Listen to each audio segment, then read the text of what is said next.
అట్లనే వాళ్ళు ఉన్న దేవుని వదిలిపెట్టి దేశం వల్ల ఎత్తుకుతూనే ఉన్నాడు వీడు.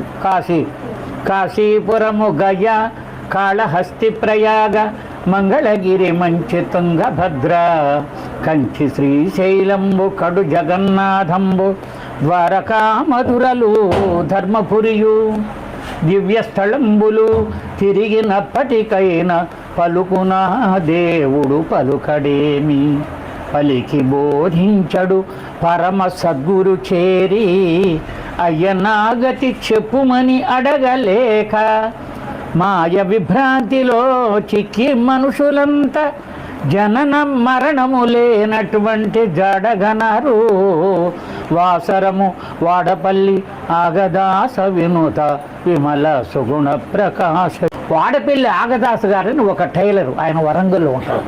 ఆయన రాసింది ఈ పద్యం. ఎంత అద్భుతంగా రాసిందండి.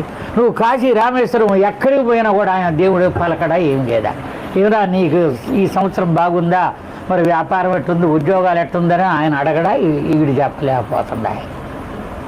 అడిగేవాడు, వినేవాడు, తినేవాడు, చూచేవాడు వీళ్ళలోనే ఉన్నాడు. కానీ వీడిని వదిలిపెట్టి ఏడెత్తుకుంటూ వాడికి ఆడ దొరికిందండి.